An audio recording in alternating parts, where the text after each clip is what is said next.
ইতিহাসের বই, যেটি আমাদের দ্বারাই লিখিত। চলুন ভিতরে গিয়ে দেখি।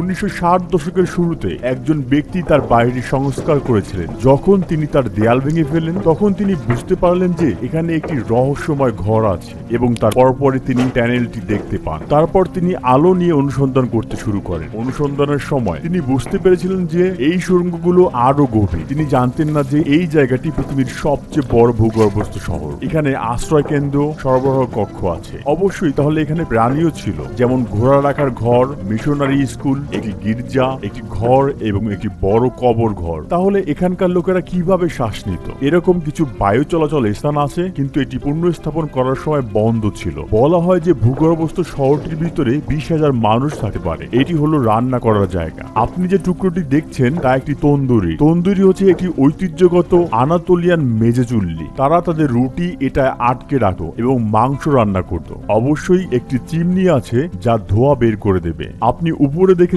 ধোঁয়ার দাগ আছে। চোখের আড়ালে থাকার জন্য লোকেরা রাতে খাবার রান্না করত, কারণ অবশ্যই রাতে ধোঁয়া দেখা যেত না। প্রতিটি পরিবারের নিজস্ব রান্নাঘর ছিল না। তারা সবাই এই জায়গাটিতে একসাথে রান্নার জন্য ব্যবহার করত। এই গর্তগুলো দেখেছেন? তারা তাদের খাবার যেমন বার্লি এবং গম এখানে রাখে। খ্রিস্টাব্দ 30-এর পর যখন যীশুখ্রিস্ট ইতিমধ্যে তার ভবিষ্যৎবাণী করেছিলেন যে প্রথম খ্রিস্টানরা নিজেদের জন্য নিরাপদ কোনো জায়গা খুঁজে পাবে না, তারা ঝুঁকির মধ্যে ছিল। 2য় শতাব্দীতে এই খ্রিস্টানরা আন্টাকিয়ার কায়সারিতে তারপর এখানে আসে। অবশ্যই তারা জানতো কিভাবে মাটির নিচে গিয়ে হানাদারদের কাছ থেকে লুকিয়ে থাকতে হবে। আপনি যে শক্ত পাথরগুলো দেখছেন তা হলো আগ্নেয়গিরির গঠন। এখন এগুলো খুব শক্ত, কারণ যখন তারা বাতাসের সংস্পর্শে আসে তখন তারা শক্ত হয়ে যায়। যাই হোক, আপনি যদি এই স্তরটি খনন করেন তবে আপনি দেখতে পাবেন যে 2য়, 3য় বা গভীর স্তরগুলো খুবই নরম। আর এই পাথরগুলো খনন করে তারা এখানে একটি মাটির নিচের শহর গড়ে তোলে। এটি ছিল 150 বা 160-এর দশকে। যিশুর জন্মের অল্প সময়ের পরে তাদের দাদা দাদিদের কেউ হয়তো যীশু খ্রিস্টকে দেখেছিলেন। রোমান সমাজে মূর্তি পূজক ছিল এবং সে সময় তারা চায়নি যে খ্রিস্টানরা থাকুক। সাম্রাজ্যটি তাদের প্রতি নিষ্ঠুর ছিল, তাই সেই খ্রিস্টানরা মাটির নিচে এসে তাদের ধর্ম রক্ষা করেছিল। হয়তো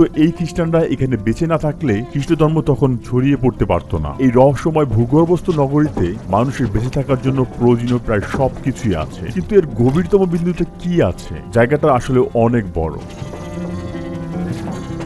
এখানেও একটি বায়ু চলাচলের জন্য গর্ত আছে, কিন্তু পুনরুদ্ধারের সময় এটি বন্ধ ছিল। আসলে অনেক ভূগর্ভস্থ শহর আছে যেগুলো মানুষের লুকিয়ে থাকার জন্য ব্যবহার করত। অনেকে বলে যে এই এলাকায় 150 বা 200টি ভূগর্ভস্থ শহর রয়েছে। এখানে আরো একটি ভূগর্ভস্থ শহর আছে, কায়মাকলি ভূগর্ভস্থ শহর। আমরা ডেরিঙ্গুতে আছি। বলা হয় যে এই দুটি ভূগর্ভস্থ শহর একে অপরের সাথে যুক্ত। এই 4.2 মাইল বা 7 কিলোমিটার ট্যানেলটি কায়মাকলির সাথে সংযুক্ত স্থাপন করে। এই ট্যানেলগুলোর সাহায্যে ভূগর্ভস্থ শহরগুলো একে অপরের সাথে সংযুক্ত হয়েছে। আনাতোলিয়ার নিচে শহরগুলোর একটি বিশাল নেটওয়ার্ক রয়েছে। দেখতে পাচ্ছেন এই পাথরটি। যদি কোনো সমস্যা দেখা যায়, কোনো শত্রুর আক্রমণ ঘটে, তখন এই পাথরটি দিয়ে ট্যানেলটি ব্লক করে দেওয়া হয় শত্রু সৈন্যদের এখান দিয়ে চলতে বাধা দেওয়ার জন্য। আমি পরে আবার এই পাথর সম্পর্কে আলোচনা করব। আমরা অবশ্যই এমন জায়গায় যেতে চাই যেখানে সাধারণ পর্যটকরা সহজে যেতে পারে না। আমরা যত বেশি জায়গা দেখেছি তত বেশি এর সম্পর্কে জেনেছি। এখানে তাপমাত্রা প্রায় 68 ডিগ্রি ফারেনহাইট বা 20 ডিগ্রি সেলসিয়াস। গ্রীষ্মে ঠান্ডা কিন্তু শীতকালে উষ্ণ। চিন্তা করে দেখুন, সেই সময়ে 2য় বা 3য় শতাব্দীতে এখানে মানুষ বসবাস করত। আমরা এখন ফ্ল্যাশ লাইট দিয়ে জায়গাটিকে আলোকিত করে দেখতে পাচ্ছি, কিন্তু তখনকার মানুষরা মোমবাতি দিয়ে অন্ধকার দূর করত। তখনকার পরিবেশ কল্পনা করুন। শত্রুর ভয়ে প্রতিদিন সপ্তাহে দুশ্চিন্তায় কাটত এবং আমরা এখানে সামান্য আবদ্ধতার অনুভূতি বোধ করি। দেখা যাক এটি আমাদের কোথায় নিয়ে যায়। আসুন এই জায়গাটার ভিডিও করি। আমি ক্যামেরা নিচ্ছি, আমি এবার রেকর্ড করব। অবশ্যই এটি এখন বন্ধ থাকবে। এটি ছিল কায়মাকলিতে যাওয়ার জন্য 4.3 মাইল ট্যানেলের রাস্তা। দেখুন, আমি আপনাদের দেখাবো যে কেন এখানকার বাতাস পরিষ্কার। একটি 180 ফুট বা 55 মিটার বায়ু চলাচলের চিমনি, যা বাইরের জগতের সাথে সংযোগ তৈরি করে। এর নিচে একটি জলকূপ রয়েছে। যেহেতু এটি একটি অক্সিজেনের উৎস ছিল, প্রায় প্রতিটি ঘরই এটি চারপাশের দ্বারা তৈরি হয়েছিল। এখানকার বাসিন্দারা পানি পান করতেন এবং কিছু তাজা বাতাস গ্রহণ করতেন। শত্রুদের থেকে বেঁচে থাকার জন্য বায়ু চলাচল যেন বন্ধ না হয়ে যায় সেজন্য বিভিন্ন পয়েন্টে 10টিরও বেশি বায়ু চলাচলের চিমনি তৈরি করা হয়েছিল। ভূগর্ভস্থ শহরের গভীরতা প্রায় 200 180 ফুট বা 85 মিটার। আধুনিক বিল্ডিং গুলোতে একটি সাধারণ বাসস্থান 2.5 মিটার এবং বাসস্থানগুলোর দেয়ালের পুরুত্ব 1.5 মিটার। আপনি যদি প্রতিটি ফ্লোরের মোট উচ্চতা 5 মিটার বিবেচনা করেন, তবে আপনি এই জায়গাটিতে 17 তলার অনেক উঁচু ভবন হিসেবে ভাবতে পারেন, যা মাটির নিচে নির্মিত হয়েছিল। যেহেতু এখানে মেঝেগুলোর মধ্যে পাথরের পুরুত্ব অনেক, তাই 85 মিটারে মাত্র 8টি তলা রয়েছে। এখানে টানেলগুলো বিশেষভাবে সরু তৈরি করা হয়েছে যাতে শত্রুরা ভিতরে আসতে না পারে। মানে দেখুন, একজন সাধারণ সৈনিক সহজেই এখান দিয়ে যেতে পারবে না। এখানে একটি স্লাইডিং দরজা আছে। এটি পুনরুদ্ধারের সময় মেরামত করা হয়েছিল। শত্রু এলে তারা 4র্থ তলায় চলে যেত। এই স্লাইডিং দরজাটি স্লাইড করে রাস্তা বন্ধ করে রাখা হতো যাতে শত্রুরা নিচের দিকে যেতে না পারে। এটি একটি 660 পাউন্ড বা 300 কিলোগ্রামের দরজা এবং এটির এখানে একটি ছিদ্র রয়েছে। টানেলের আনুমানিক উচ্চতা 8 ফুট বা 2.5 মিটার। তবে আপনি দেখতে পাবেন এটি আরো শুরু হয়ে আছে। আমরা 4র্থ তলায় নেমে যাচ্ছি। এখানে আমরা এসেছি। এখানে যোগাযোগ করার জন্য একটি গর্ত আছে। তলাগুলোর মধ্যে 10 ইঞ্চি বা 25 সেন্টিমিটার ব্যাসের গর্ত রয়েছে যোগাযোগের জন্য। আমি বুঝতে পারছি এটি 2য় তলা যাচ্ছে। আপনি যখন কিছু বলেন, উপরের তলার লোকেরা আপনার কথা শুনতে পায়। এখন আমরা একটি দীর্ঘ টানেলের মধ্যে দিয়ে যাব, বা 7 তলায়, বা আরেকবার বললে -7 তলায়। এখানে সাবধানে হাঁটা উচিত যাতে আমরা পড়ে না যাই। আপনারা এখানে ছোট ছোট রুম দেখছেন আর একটি স্লাইডিং দরজাও আছে। আমি একটা জিনিস দেখাতে চাই, এখানে একটি ছোট ঘর আছে। তারা এই ভারী দরজাটি পিছন থেকে ধাক্কা দেয় এবং 4র্থ তলা থেকে 7ম তলায় কাউকে যেতে না দেওয়ার জন্য টানেলটি বন্ধ করে দেয়। এখানে ফাস্ট চ্যানেলও আছে। শত্রু সৈন্যরা প্রবেশ করলে এই সুড়ঙ্গ দিয়ে যাবে, কিন্তু এই সুড়ঙ্গের শেষ প্রান্তে কিছু নেই। তখন সেনারা এখানে প্রাণ হারায়। যখন তারা এখানে বাসভবনে প্রবেশ করে, তারা পিছনের স্লাইডিং দরজাটি বন্ধ করে দেয়। ঠিক এভাবেই সৈন্যদের নির্মূল করে। আজও একটি সাধারণ পাতাল রেল নির্মাণে 4 থেকে 5 বছর সময় লাগে। 1800 বছর আগে, যখন আধুনিক যন্ত্রপাতি ছিল না এবং বিদ্যুৎও ছিল না। কিভাবে এই জায়গা নির্মিত হয়েছিল? শুধু খননের জন্য হাজার হাজার শ্রমিকের প্রয়োজন। ভূগর্ভ থেকে তোলা বালি এবং পাথরের মোট ওজন অনুমান করা হয় 5 মিলিয়ন টনেরও বেশি। এখন আমরা 7 তলায় আছি। এখানে একটি গির্জা আছে। দেখুন, এখানে ক্রস আছে। এছাড়াও এই স্থানটি ক্রস আকারে ডিজাইন করা হয়েছে। ক্রসের লম্বা হাত আছে এবং ছোট হাত আছে। তারা এখানে শুধু প্রার্থনাই করেনি, এখানে গোপন বৈঠকও করেছিল। সেই মানুষদের কল্পনা করুন, তারা বাইরে যেতে ভয় পেত। তারা এখানে মোমবাতির আলোতে প্রার্থনা করত। দিনের আলো না দেখে খ্রিস্টানরা এখানে কতদিন অবস্থান করেছিল। তারা একে অপরের সাথে খুব ঘনিষ্ঠ ছিল, কারণ তারা এখানে অনেক দিন কাটিয়েছে অন্য বাইরের কাউকে না দেখেই। এই তলায় একটি কবর ঘরও রয়েছে। আপনি যে সুড়ঙ্গটি দেখেছেন, সেটি কবরস্থানে যাওয়ার জন্য। এটাই হয়তো এই জায়গার সবচেয়ে গুরুত্বপূর্ণ অংশ। কয়েক শতাব্দী আগেও এখানে লাশ পড়েছিল। এখানকার লাশের কথা ভেবে দেখুন। পারলে কল্পনা করুন আপনি সেই সময় এখানে ছিলেন। হয়তো আপনি আপনার পরিবারে একজনকে সদস্য হারিয়েছেন এবং আপনি তার লাশ এখানে নিয়ে যাচ্ছেন। বেশ সরু একটি টানেল। প্রাকৃতিক স্বাভাবিক নিয়মেই মানুষ হয়তো মারা যেত। তার মৃতদেহ সহজেই পচন ধরে। তাই মৃতদেহের দুর্গন্ধ বন্ধ করার জন্য তারা এখানে কবর দিত। তারা রাসায়নিক দিয়ে দুর্গন্ধ করত। তারা মৃতদেহ পোড়াতে পারত না, কারণ ধোয়া যাওয়ার জায়গা নেই।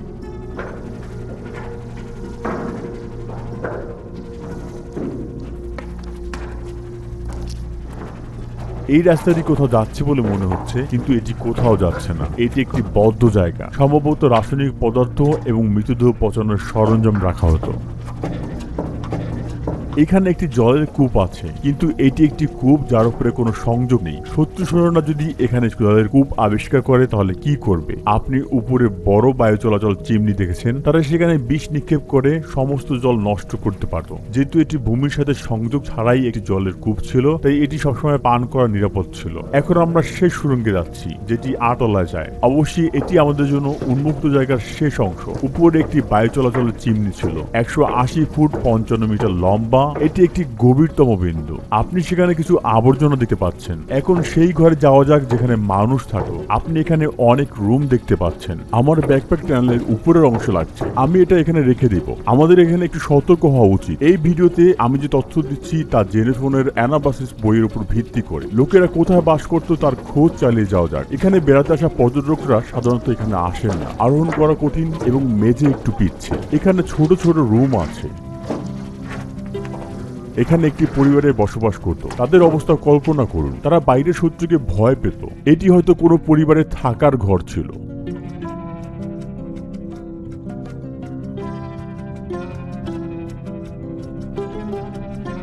এখানে আরেকটি ছোট টানেল আছে। এটা কোথায় যাচ্ছে?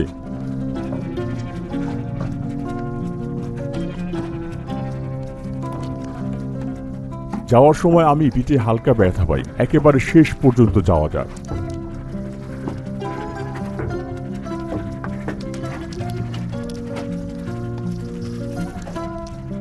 এটা বন্ধ। চলো নিচে যাই।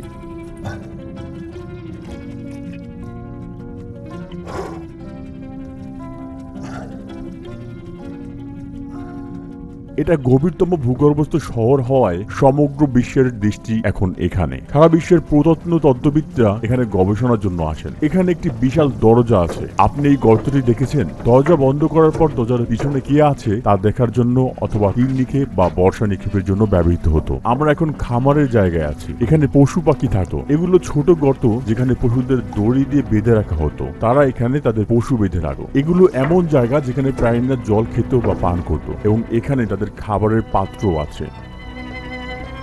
পশুদের প্রথম তলায় রাখা হয়েছিল কারণ সম্ভবত তাদের নিচতলায় নিয়ে যাওয়া কঠিন। আপনি সুড়ঙ্গ দেখেছেন, তাদের পক্ষে সেটা পার করা অসম্ভব ছিল। উপরের তলা থেকে তাদের আবর্জনা গন্ধ বের করাও সহজ ছিল। এখানে এমন জায়গা আছে যেখানে লোকেরা মদ তৈরি করত, তারা এখানে আঙ্গুর ফেলত। আপনি দেখতে পাচ্ছেন ড্রেনিং গর্ত আছে। এই ড্রেনিং গর্ত দিয়ে আঙ্গুরের রস প্রবাহিত হতো এবং এখানে জমা হতো। এখানে বড় বড় মদের বোতল রাখা হয়েছিল, সেখানেও গর্ত রয়েছে। মানুষ এখানে আঙ্গুর চিরত। আঙ্গুরের রস জমানোর জন্য আরেকটি জায়গা আছে। এভাবেই তৈরি হতো ওয়াইন। এখন আমরা মিশনারি স্কুলে যাচ্ছি। এটি আমাদের শেষ জায়গা। আসলে এটি এই কাঠামোর সবচেয়ে গুরুত্বপূর্ণ অংশগুলোর মধ্যে একটি। মিশনারি স্কুলে আপনাদের স্বাগত। এখানে একটি ব্যাপিস্টারি আছে। খ্রিস্টান বিশেষ অনুসারে শিশুরা পাপী হয়ে জন্মায়, তাই তারা শিশুটিকে ব্যাপিষ্ট পুলে স্নান করান, তাদের পরিষ্কার করেন এবং শিশুরা তখনই খ্রিস্টান হয়ে যায়। যার পরে খ্রিস্টান ধর্মে দীক্ষিত হয়েছিল তাদেরও এখানে গোসল করানো হতো। এটি সত্যি আকর্ষণীয় একটি জায়গা। আপনি এই সিলিং এর দেয়ালের কাঠামো দেখতে পাচ্ছেন। তারা একটি প্রাচীর গঠন করেছিল।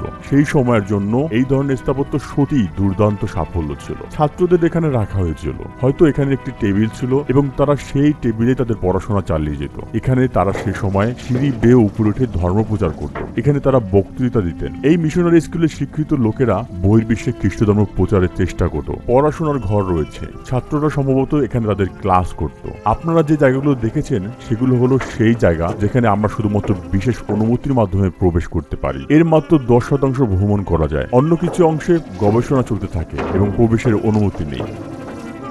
কায়সেরি, নিগোদে এবং নেবোহির ত্রিভুজে কমপক্ষে 2টি তলা সহ 200-টিরও বেশি ভূগর্ভস্থ শহর রয়েছে। এর মধ্যে কয়েকটি শহর একে অপরের সাথে টানেলের মাধ্যমে সংযুক্ত রয়েছে, যা মাইলের পর মাইল ধরে চলতে থাকে। এই শহরগুলো শুধুমাত্র সুরক্ষার জন্য ব্যবহার করা হয়েছিল। মানুষ বছরের পর বছর এই শহরে বসবাস করেনি। তারা তাদের ধর্ম রক্ষার জন্য কিছু সময়ের জন্য সেখানে থেকেছে। ইতিহাস এবং সংস্কৃতিতে সর্বোত্তমভাবে দেখার জন্য প্রয়োজনীয় পদক্ষেপ নেওয়া আমাদের সকলের জন্য খুবই গুরুত্বপূর্ণ। ভিডিওটি দেখার জন্য ধন্যবাদ। আমি রুহি চ্যানেট আজ এখানেই বিদায় নিচ্ছি।